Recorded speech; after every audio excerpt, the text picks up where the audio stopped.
Hello everyone, hope everyone is doing well. So this is the continuation of module 5. So in module 5 under transport layers we'll be studying about the transport layer services. So in the transport layer services we are having three major services, that is UDP, TCP and SCTP, but for our discussion we'll be seeing only UDP and TCP protocols and what are its functions, everything we are going to discuss now. So UDP is nothing but, and you can see the position of UDP, TCP and SCTP.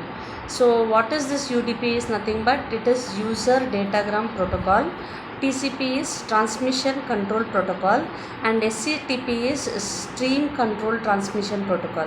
So majorly we are giving more attention towards TCP and UDP in our discussion. So because in most of the cases in the practical lab experiments as well as we'll be using both UDP and TCP protocols.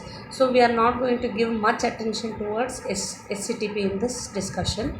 So you can see in the transport layer the three major protocols that we are seeing is SCTP, TCP and UDP. So let us start our discussion with UDP. So as you see, UDP is the user datagram protocol. It is a connectionless unreliable transport protocol. That means connectionless, as we have discussed earlier.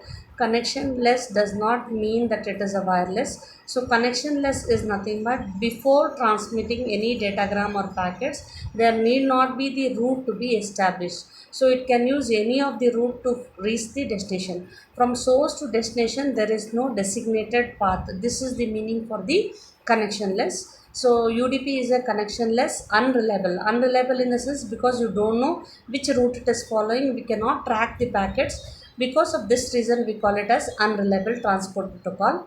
It does not add anything to the services of IP except the provide process to process communication instead of host to host communication. So here we have to concentrate more that it is a process to process communication. If the process is correct, if it reaches the host, then the process will be correctly established or working. So here this UDP is more used for the process to process communication in the IP. So UDP is convenient transport layer protocol for applications that provide flow and error control.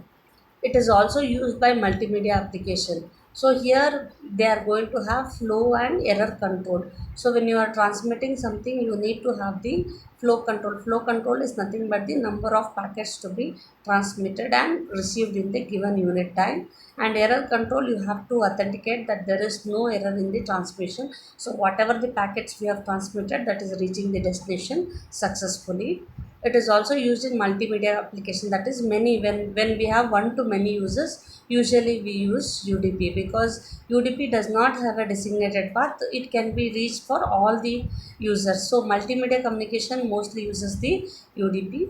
The calculation of checksum and its inclusion in the user datagram are optional. So checksum, as you know, we have to control the error in the packets. So when you are transmitting the data packets, every data packet will be added with a checksum. Checksum is nothing but, as we have discussed in the previous module, it is the added sum of the whatever the total added sum and its complement is put in the checksum. So when this complement and the sum is added together, if it is a 0, then there is no error in the transmission. If you get any bit in the after addition, then there is a error in the transmission. So here you can see in the header, we are having the source port number. Port number because UDP is a process to process communication. Important, very important, we have to mention about the port address, that is port number, destination port number, what is the total length, because extra things should not be added in that one. And checksum is of 16 bits. This is for having the error control in the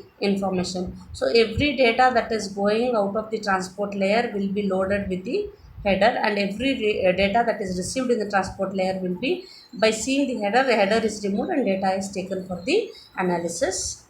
So next, when you know what are the well-known ports of UDP, so here are some of the examples of the well-known ports of UDP. That is, if the port 7 is used, because we told port address is mentioned in the header.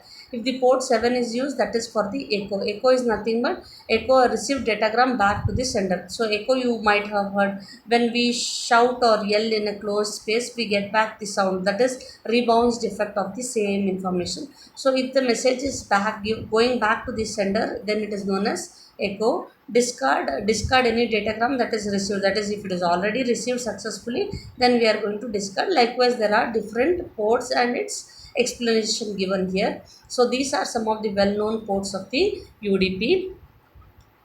Then we are having the UDP checksum. So checksum, especially because in UDP error control is a main task, because it is not having the path to be designated, so it should go safely to the destination. So checksum includes three sections, that is a pseudo header. Pseudo header is nothing but that is added temporarily for that instance, the UDP header and the data from the application layer. So whatever, so here you can see in the diagram, what is in the blue color is your pseudo header, what is in the light green color is your header, and remaining is your data that must be padded to make the data multiples of 16 bits. So what is there in the pseudo header is, it is having the 32-bit IP address, 32-bit destination address, all zeros, 8-bit protocol, that is which protocol, routing protocol or whatever the information protocol that you are going to use, 16-bit UDP total length.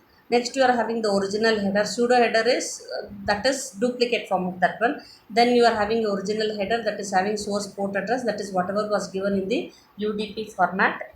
So UDP format, source port address, destination port address, UDP total length, checksum, and for this the data is going to be added. So this is the checksum format of the UDP.